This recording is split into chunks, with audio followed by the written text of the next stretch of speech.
Deixando, pois, toda malícia, todo engano e fingimentos e invejas e todas as difamações. É assim que começa o capítulo 2 da primeira epístola de Pedro, o livro que nós estamos lendo, e eu convido você a fazer a leitura desse capítulo comigo, que começa justamente assim. Deixando, pois, toda malícia e todo engano e fingimentos e invejas e todas as difamações, desejai afetuosamente, como meninos novamente nascidos, o leite racional sem falsificações. Se é que já provastes que o Senhor é benigno, e chegando-vos para ele, pedra viva, reprovada na verdade pelos homens, mas para com Deus, eleita e preciosa. Vós também, como pedras vivas, sois edificados casa espiritual e sacerdócio santo, para oferecer sacrifícios espirituais, agradáveis a Deus por Jesus Cristo. Pelo que também na Escritura se contém: eis que ponho em Sião a principal pedra da esquina, eleita e preciosa, e quem nela crer não será confundido. E assim para vós, os que credes, é preciosa. Mas para os rebeldes, a pedra que os edificadores reprovaram, essa foi feita a principal pedra de esquina, e uma pedra de tropeço e rocha de escândalo, para aqueles que tropeçam na palavra, sendo desobedientes, para o que foram também destinados. Mas vós sois a geração eleita, o sacerdócio real, a nação santa, povo adquirido, para que anuncieis as virtudes daquele que vos chamou das trevas para a sua maravilhosa luz. Vós que noutro tempo não erais povo, mas agora sois o povo de Deus, que não tinhais alcançado misericórdia, mas agora alcançastes misericórdia. Amados, peço-vos como a peregrinos e forasteiros, que vos abstenhais dos desejos carnais que combatem contra a alma, tendo o vosso viver honesto entre os gentios, para que naquilo em que falam mal de vós, como de malfeitores, glorifiquem a Deus no dia da visitação, pelas boas obras que em vós observem. Sujeitai-vos, pois, a toda ordenação humana por amor do Senhor, quer ao rei como ao superior, quer aos governadores como por ele enviados, para castigo dos malfeitores e para louvor dos que fazem o bem, porque esta é a vontade de Deus, que fazendo bem, tapeis a boca à ignorância dos homens insensatos, como livres, e não tendo a liberdade para encobrir a malícia, mas sim como servos de Deus. Honrai a todos. Amai a fraternidade, temei a Deus, honrai ao rei. Vós, servos, sujeitai-vos com todo o temor aos senhores, não somente aos bons e humanos, mas também aos maus, porque isto é agradável. Que alguém, por causa da consciência para com Deus, sofra agravos, padecendo injustamente. Porque que glória será essa, se pecando sois esbofeteados e sofreis?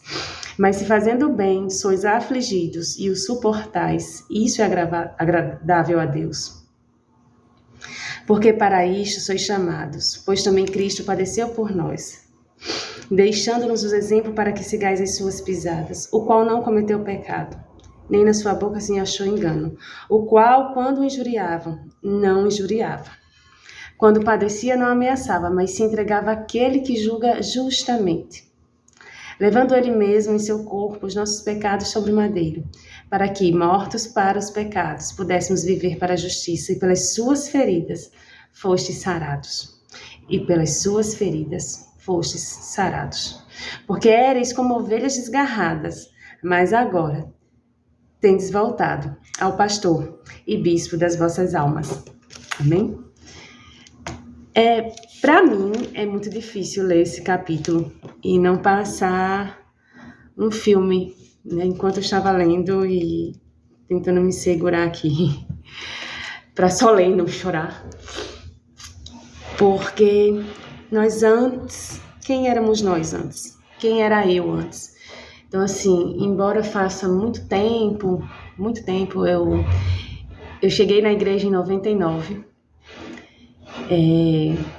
estava completando 19 anos naquele ano. Então, assim, eu tinha uma vida de muitas escolhas erradas, e que se a graça do Senhor não tivesse me alcançado, quais seriam os frutos da minha semeadura hoje? Porque já se passaram mais de 20 anos e eu continuaria fazendo escolhas erradas, se não fosse o entendimento e a clareza da palavra do Senhor. Porque, lendo isso aqui, numa rede social aberta, chega a ser afrontoso, né, para as conversas que a gente ouve por aí, pelos diálogos que a gente ouve por aí. Porque ver Jesus ser julgado em silêncio, ser julgado injustamente em silêncio, até para alguns crentes hoje é um absurdo, por incrível que pareça. Porque nós temos um senso de justiça muito grande, a gente quer, né, quer resolver as coisas na força do nosso braço, como tem dizendo aqui, né, nos versículos 18 ao 20, como o servo deve se comportar diante do seu Senhor, mesmo ele sendo bom ou mal, não interessa, mas que o servo... É interessante falar assim, não somente aos bons e humanos, mas também aos maus. Os escravos cristãos deveriam comportar-se como Cristo, fosse seu dono bom ou mau. E essa demonstração aos escravos cristãos daquela época também serve para nós. Nós, como empregados, devemos tratar bem os nossos patrões, nossos chefes, quer ele seja bom, humano, legal, quer você goste ou não. Porque o nosso bom comportamento em todos os lugares, a nossa boa conduta, revela de quem nós somos filhos. Revela quem cremos. Revela o nosso Senhor. E como foi dito aqui, nós somos sacerdócio real, nós somos geração eleita, nós somos povo adquirido, nós somos embaixadores de Cristo. E o que é ser embaixador? É ser representante. Então, se eu sou representante de Cristo, como é que eu posso ter uma conduta conveniente com o mundo e não conveniente com a palavra? Por mais que a palavra nos fale para ser completamente ao contrário do que o mundo fala. Por isso que é um absurdo quando a gente reage com paciência, com educação, quando nós somos afrontados publicamente, né? Quando somos humilhados publicamente, eu acho assim que tem pessoas que elas têm prazer em humilhar, né? O porquê só Deus sabe, se ela precisa de se afirmar ali na frente de algumas outras pessoas, seja ela uma posição de autoridade ou não. Não interessa qual a posição que algumas pessoas têm, elas têm necessidade de humilhar outras, e às vezes vai encontrar você. Aí você fala assim, eu sou crente, mas eu não sou besta. Não. Mas nós temos um manual.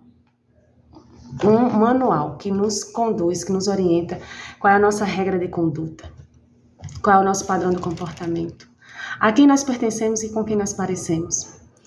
Então, assim, se eu continuasse naquela vida de 99 para trás, minhas escolhas teriam me levado a colher maus frutos. E hoje eu louvo a Deus, porque a obediência à palavra de Deus tem transformado gradativamente a minha vida. E eu digo tem transformado gradativamente porque é um processo. E eu louvo a Deus porque de uma pessoa que, principalmente para a sociedade, não tinha valor algum, hoje eu sou chamada, e você também, de sacerdote real, de geração eleita, de uma pessoa digna de representar o Evangelho. E por que nós somos, né? Aí é difícil não chorar. Porque nós carregamos a fé, né? Como assim, como está dizendo aqui, era um escândalo, a cruz era um escândalo. Como assim? O homem que vinha para nos libertar, que vinha para nos salvar, foi pregado numa cruz como bandido. Então, que orgulho tem nisso, né? A cruz é um escândalo. E nós somos imagem desse Deus. Nós somos dignos de carregar. Nós não somos dignos, nós fomos feitos dignos através do sacrifício dele. Nós somos justificados porque quando Deus olha para a gente, que ele olha assim de cima para baixo, ele vê o sangue aspergido sobre nossas cabeças, o sangue de Jesus. Então, mérito nosso, zero. Mérito totalmente do Senhor Jesus. Por isso que, assim, reconhecendo o quão pecadores nós somos e o quão Deus Santo é, nós só temos que realmente nos render a essa graça maravilhosa, aceitar esse favor não merecido e viver de uma forma que glorifica o nosso Deus, que glorifica o nosso Pai, porque através do sacrifício de Jesus nós fomos feitos filhos de Deus. E quem pode ser filho de Deus? Todo aquele que nele crê, e confessar que Ele é o Senhor. Então não tem muita dificuldade, a maior dificuldade está aqui, dentro do coração. As mentiras que nós acreditamos, eu não mereço, eu não sou digno, realmente, nenhum de nós merecíamos, nenhum de nós seríamos dignos se não fosse Jesus a dar o primeiro passo por nós. E Ele só nos convida. E a nossa função, a nossa parte nesse plano é apenas aceitar o sacrifício de Jesus e deixar Ele fazer toda a obra que Ele tem para fazer em nossas vidas. Então é isso, não vou me prolongar, o vídeo já ficou bem longo. Que Deus abençoe muito sua vida, que você tenha momentos maravilhosos com o Senhor. Que não interessa quanto tempo você tenha feito a sua decisão de caminhar com Cristo, mas que o Espírito Santo sempre te leve a sentir essa mesma alegria, esse mesmo renovo. Deus abençoe sua vida. Até o próximo capítulo.